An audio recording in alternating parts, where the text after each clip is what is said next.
Assalamualaikum warahmatullahi wabarakatuh. Halo Mama Muda, tonton sampai habis ya.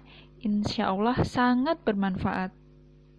Penting banget nih menata 2021 demi mewujudkan impian kita semua.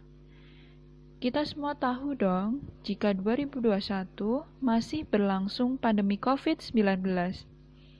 Karena sudah sempat melewati pandemi di bulan Maret hingga akhir 2020, kita pasti sudah punya ya kisi-kisi untuk menghadapi 2021 yang ternyata kondisinya tidak jauh dari 2020. Ada 4 poin penting di sini yang saya rangkum dari beberapa sumber dan beberapa webinar. Sekali lagi, boleh sekali 4 poin penting ini kita praktekkan bersama-sama untuk menyelamatkan keuangan kita di tahun 2021. Menata 2021 meskipun masih pandemi COVID-19. Pada tahun 2020, kita bisa memahami bersama, sepakat jika tahun itu adalah tahun yang penuh tantangan. Tahun 2020 itu adalah juga tahun yang penuh pelajaran. Mari kita perhatikan beberapa poin penting untuk menghadapi tahun 2021. Nah, ini jika dicoba untuk diterapkan, saya pastikan ini menguntungkan. Karena selama tahun 2020 itu, kami juga menghadapi berbagai masalah finansial. Dengan memperhatikan 4 poin ini, kita masih memiliki tabungan yang cukup ketika akan menghadapi tahun 2020.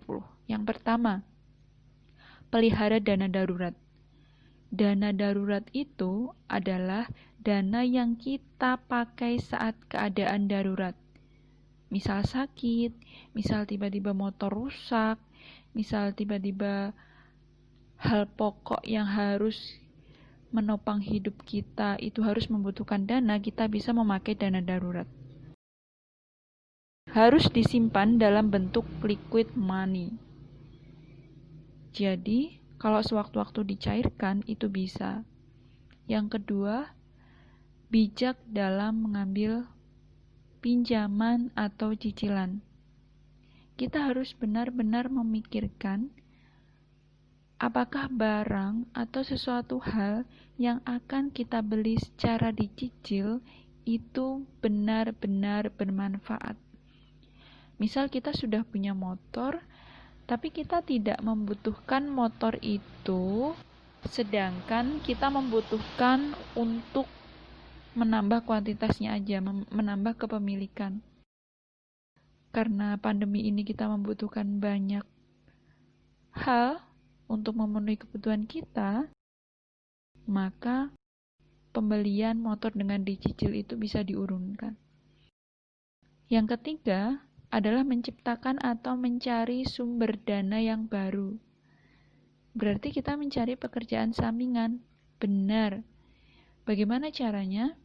Pada tahun 2020 kemarin, kita juga mencari pekerjaan sampingan di luar pekerjaan utama kita.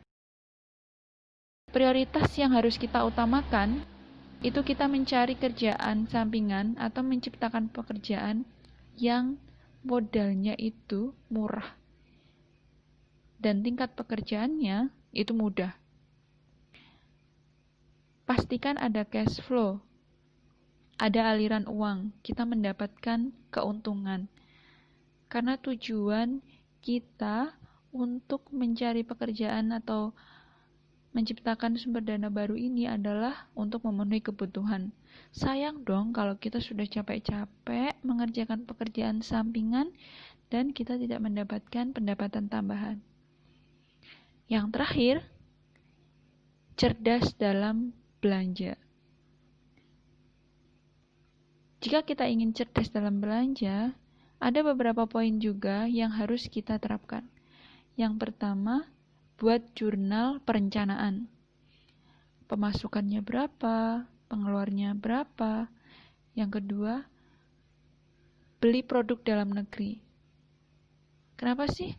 Karena kita memerlukan untuk ikut membantu bangkitnya perekonomian Indonesia. Yang ketiga, utamakan bahan pokok dan diskon. Kenapa? Karena diskon ini saya juga suka, pasti yang mendengarkan ini juga suka. Ada 4 poin penting ini yang bisa diterapkan oleh ibu-ibu di rumah. Thank you ya.